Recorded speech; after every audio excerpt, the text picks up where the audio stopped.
Hey everybody, it's Coach Glenn Hattem here. I'm here with my business coach, Tom Bartel.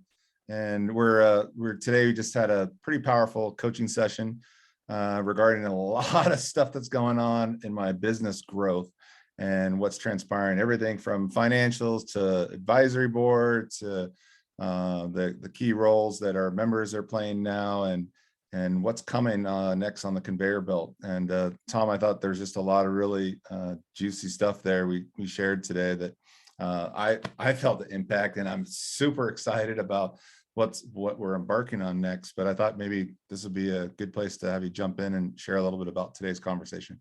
Yeah, no, thanks, Glenn. And today and our chats of this week, what popped up for me a little bit is something about resiliency in doing what you're doing, being a CEO of your business, trying to get so much done. And a lot of our focus has been, as we talked about setting our goals and plans and executing against them.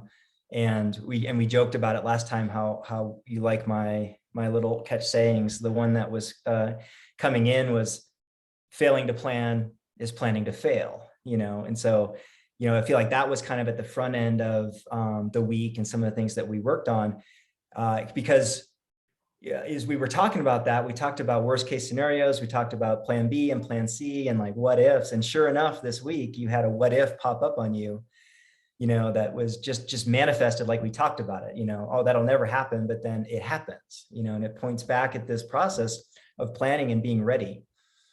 But what was most important to me about you this week and your handling of that was your resiliency, and what struck me is this idea of, in leadership and in business and in execution, never let them see you sweat, right? There's this part that says, hey, stay composed, right? You knew this might happen and you had a fallback plan. And so you just sort of keep moving and take care of business. So I thought that this week, for me, I want to give you a lot of credit for, the bumps in the road that popped up in the way that you just kind of keep leaning forward and navigate and just manage out of it.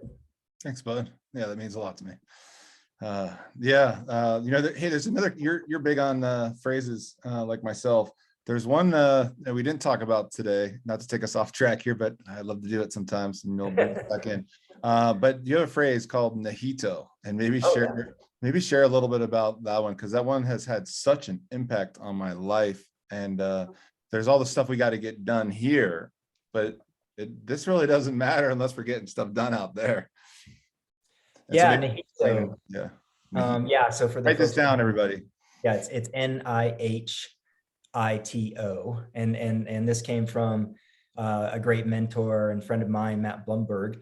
But it stands for nothing interesting happens in the office.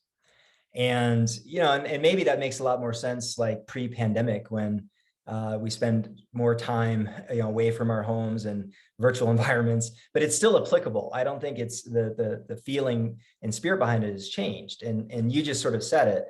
We get caught up sitting in our room, sitting in the office, just making plans, and everything's in our own head. And the spirit of HEHITO is to get out, get in market, be talking to clients, be talking to partners.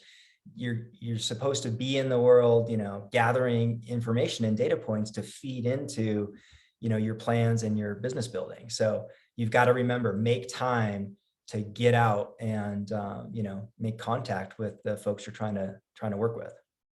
Yeah, you have to take those ideas. Basically, stop tinkering in the basement. It's like you could do that forever. You have another phrase you like to say all the time to me: ship it, ship it. Just ship it, and then you can tweak it, and then you can fix it, and you can fluff it and all that. But I think that's a challenge for a lot of us entrepreneurs, small business owners, is, you get that idea going and perfect is the enemy of the good, right? That's the other enemy of the good. It's like we spend so much time trying to get it just right, and it ends up just sitting there and it never happens. So yeah, we say ship it because it's just got to be good enough to get going, right? Get out there, get feedback on it, and start to iterate. And we're putting a lot in this one. The other thing I like to say is course correct. Like, that's it. So you constantly iterating. You can course correct it pretty much any time, right? So yeah, get good enough to get going and get information, and then just start to tune it, and you'll make progress. And that's what we're doing with my financials, for example. This week we've spent a lot of time, and last week as well. But it's a lot of, let's just get these items in, then let's make those adjustments, let's recalculate things, and let's start using the tool. And then we can make revisions, which we will need to once the rubber meets the road and in the real world. And so that has, we were working on financials from the management side of, how fast things are going in and out, to aspiring goals and like the big vision, like, oh, we could actually do this. And me, I like to operate in that space, but now it's like, oh, we've got some systems and process behind me that are allowing for the mind to relax into like, okay, we just need to focus here. These are the steps and actions to do. If we can't accomplish these things, then what is plan B? What do we need to adjust then? And we've put some really intelligent formulas into, thanks to your help, that we can on the fly make those adjustments appropriately on a daily, weekly, hourly basis. So. Yeah, absolutely. Yeah, no, I think we definitely got some good work in this week. So I'm looking forward to picking that up and keeping things moving next week. Great.